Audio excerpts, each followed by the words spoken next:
Bonjour à tous, c'est Florian d'IT Connect. Dans cette vidéo, je vais vous montrer un outil que vous pouvez utiliser pour installer en un clic un ensemble de logiciels sur une machine Linux. Cet outil va vous faire penser à Ninit pour Windows. Eh bien, c'est normal parce qu'il s'appelle Nixit et c'est l'équivalent, mais pour Linux. Alors, je vais vous montrer dans cette vidéo comment l'utiliser, comment il fonctionne, et puis nous verrons bien simplement ce que ça donne sur une machine Linux, en l'occurrence sous Debian, pour faire l'installation automatique d'applications. Alors, si vous souhaitez en savoir plus, je vous invite à regarder la suite, mais avant tout, pensez à vous abonner à la chaîne YouTube IT Connect et à mettre un petit like sur la vidéo. Avant d'entrer dans le vif du sujet, prenons un petit instant pour présenter le sponsor de cette vidéo, à savoir KissFan, un site du groupe Godil24 sur lequel vous pouvez retrouver des licences Microsoft à prix réduit. Vous avez notamment des licences Windows 11, soit à l'unité ou par groupe pour bénéficier d'économies encore plus importantes, et vous avez également des licences pour la suite bureautique Microsoft Office, notamment la suite Microsoft Office 2021, et en plus de ça vous avez aussi quelques logiciels tiers ainsi que des bundles qui regroupent à la fois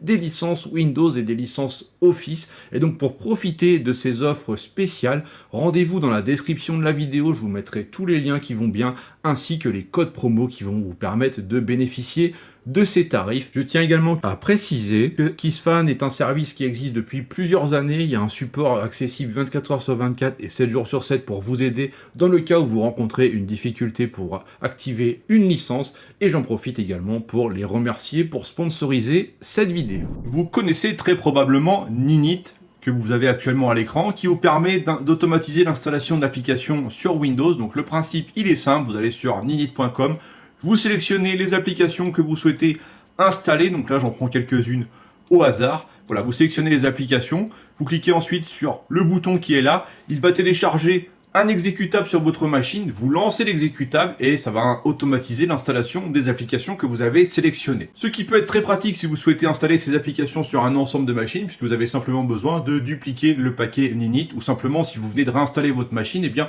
vous allez sur Ninit et vous allez gagner du temps pour réinstaller vos applications préférées. Donc ça c'est pour Windows. Maintenant pour Linux, il existe la même chose, ça s'appelle Nixit, ça fonctionne sur le même principe. Vous allez sur ce site, vous sélectionnez votre distribution. Par exemple, ici, moi, je suis une machine Debian 13, donc je prends Debian. On voit qu'il y a également Ubuntu, Fedora et Arch Linux. Et ensuite, vous sélectionnez les applications que vous souhaitez installer. Donc, par exemple, si je veux installer Brave, Thunderbird, GIMP et pourquoi pas Notion et Obsidian, eh bien voilà, je coche les applications et ensuite, je vais pouvoir automatiser l'installation. Alors, petit point d'attention, ici on voit qu'il n'y a pas de tag, tout simplement parce que le paquet Firefox est disponible dans les dépôts officiels de Debian. Là on voit que c'est du third party, et là on voit que c'est du Flatpak, donc ça veut dire que ça va installer les dépendances nécessaires sur votre machine pour faire l'installation de ce paquet au format Flatpak. Donc ça c'est les petits tags intéressants, et en fait en fonction de la distribution qu'on choisit, eh bien la source n'est pas forcément la même. On voit que si on est sur Ubuntu, on a aussi des paquets Snap qui sont disponibles. Donc une fois qu'on a fait sa liste de courses comme ça au niveau des applications, eh bien on va descendre dans la page et on va cliquer sur le bouton qui est ici. Ce bouton va nous permettre de télécharger un script bash. Le script bash, on a le code qui est présent juste ici en dessous. Donc ça veut dire que quand vous cochez ou décochez des applications ici, ça va venir mettre à jour en temps réel le script d'installation qui est juste en dessous. Vous allez ensuite le télécharger et le lancer sur votre machine. Donc si je vais dans l'explorateur de fichiers ici sur la machine Debian, que je vais dans mes téléchargements, j'ai bien le nixit.sh que je vais d'ailleurs ouvrir pour regarder un petit peu son contenu. Donc voilà, c'est bien le code que j'avais sur le site de Nixit. Alors on voit qu'il y a une première partie ici où on va en fait chercher à identifier eh bien, la version de Debian. Notamment ici ça permet de récupérer que c'est la version 13 de Debian, ce qui va être important pour certains paquets pour aller chercher la bonne version. Et puis après on voit qu'il va du coup installer Thunderbird, installer Brave ici juste avant via le script bash d'installation. Il va aussi installer GIMP, et tiens, chose intéressante, il va pas installer Notion, il va me dire tout simplement que Notion n'est pas disponible sur Debian. Alors il l'avait bien proposé dans la liste parce que probablement qu'il y a un paquet Notion pour d'autres distributions Linux.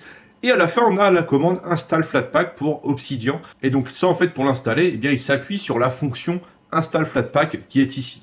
Donc voilà à quoi ressemble un script Nixit. Alors comment l'exécuter? Eh bien, vous mettez ici dans le dossier téléchargement, par exemple, vous faites un clic droit, ouvrir dans un terminal, ça vous met le terminal directement au bon endroit. Et ensuite, après, vous avez deux options. Si on fait un ls-l, on voit que ce script n'est pas exécutable, c'est normal. Donc soit vous faites un chmod +x de nixit.sh et après vous faites un // nixit.sh, comme ça vous le lancez, ou alors vous faites directement un bash de nixit.sh. Voilà.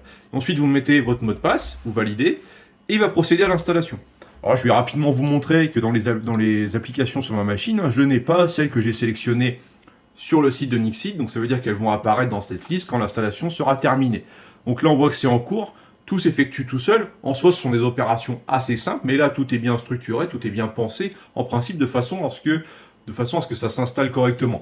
Quand c'est disponible directement dans les dépôts, c'est facile, on fait un apt install le nom du paquet, mais quand il y a des scripts d'installation, quand c'est des paquets Flatpak ou autres, ça nécessite d'aller chercher les bonnes infos. Donc là, on va quand même gagner du temps grâce à Nixit. Donc je vais le laisser travailler, et puis ensuite on va regarder ce que ça a donné au niveau de la machine, est-ce qu'on a bien accès aux applications que nous avons sélectionnées. Alors restez bien devant votre machine, parce que comme on le voit ici, il y a parfois besoin de remettre le mot de passe en fonction des opérations qui vont être effectuées. Donc voilà, il faut quand même rester devant pour surveiller ce qui se passe, au moins la première fois. Après, si vous souhaitez faire la même chose sur d'autres machines, eh bien, vous savez ce qui vous attend, mais au moins la première fois pour surveiller s'il y a des opérations qui vont nécessiter une action de votre part. Voilà, l'installation est terminée, donc je vais sans plus attendre me rendre dans la liste de toutes mes applications ici. Déjà, ce que l'on peut voir, c'est que j'ai bien Brave, j'ai bien Thunderbird, j'ai bien GIMP. Donc si j'essaie de lancer par exemple Brave, voilà, il s'ouvre bien sur la machine, donc ça c'est plutôt intéressant. En plus il est en français, donc nickel. Je vais pouvoir fermer ça. Alors je n'avais pas Obsidian sur la machine, donc ce que j'ai fait tout simplement c'est que je l'ai redémarré et désormais voilà, il apparaît bien ici.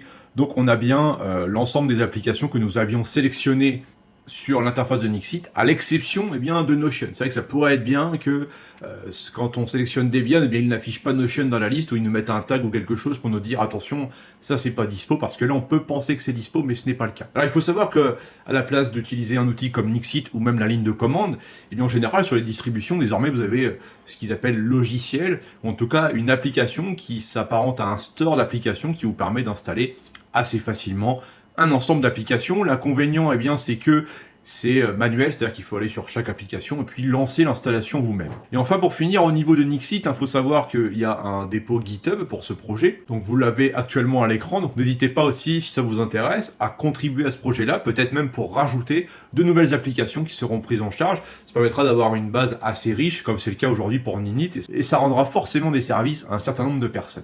Voilà, cette vidéo de démonstration de Nixit est à présent terminée. N'hésitez pas à me dire ce que vous en pensez en laissant un commentaire sur cette vidéo. Pensez aussi à liker, à partager, et puis on se retrouve très vite. Ciao.